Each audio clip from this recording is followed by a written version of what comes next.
for one of Minnesota's most unique destinations. Well, you don't have to be a kid to love model trains, but if you make a stop at this most magical of St. Paul places, you'll feel like a kid all over again. Located at 668 Transfer Road, just north of University Avenue, the Twin City Model Railroad Museum has been delighting visitors young and old for over 75 years. The museum is a non-profit organization with the goal of entertainment and education, preserving Minnesota railroad history of the 1930s, 40s, and 50s. Whether or not you're a model train hobbyist, the Twin City Model Railroad Museum is just one of those must-see local gems. Here to tell us a bit more about it is Paul Gruetzman, a member of the museum's board of directors and one of the engineers here on the railroad. First of all, Paul, who built all this and how did it get here? Well, this is primarily all built by volunteer labor, and we started building here in 1984. Started with a large donation of lumber and been at it for 30 years. Where did all the buildings and the trains come from? A lot of the trains are built by individual members. It's part of their hobby is to do the research and reproduce things as accurate as possible. And the same thing would be true for the buildings. We had a team of building people, and they'd get the drawings, take pictures, and sit down and scale them out so that they could all be put into the layout.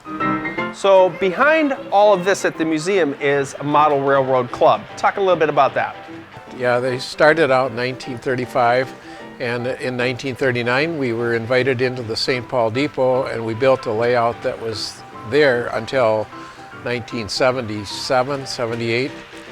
Currently we have about 125 members, and there's every kind of job from administration to doing repairs and trying to keep the up on the latest technology. We're always trying to add something new for people to see that come back, and that's one of the nice things about having a hobby like this is you could share it with the public. Paul, talk a little bit about your main exhibit here. I understand it's what's called O-scale, and it represents the Twin Cities. Basically, we've tried to capture various landmarks around Minnesota and the Twin City area. O-scale primarily works with a scale of 1/4 inch equals a foot. That's kind of the Minneapolis skyline that you'll see behind me as it was during the 40s and 50s.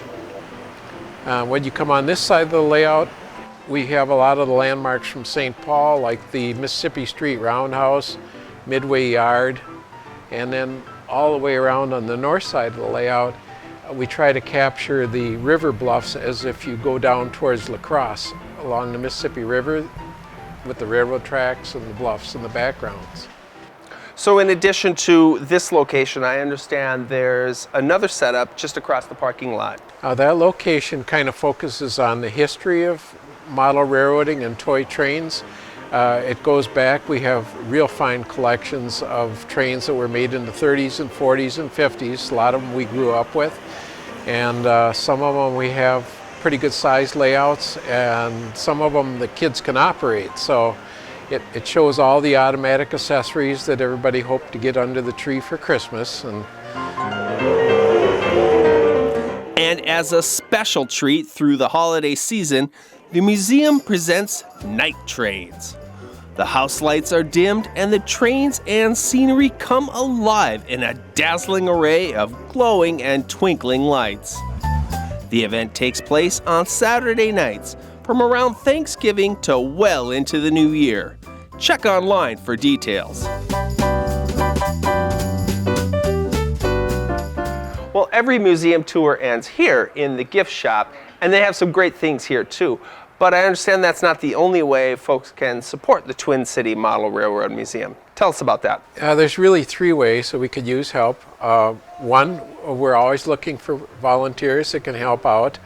And some people have homeless trains that are in their way and they'd like to get rid of. They could donate them to the museum and we could put them to good use or find somebody that needs them. And we are a 501c3 organization, so your donations are tax deductible. Well, thanks for having us, Paul. I tell you, my family has been here. My son has operated the Thomas train. We love it, and you will too. For directions and hours, go to our website. And we'll see you riding the rails.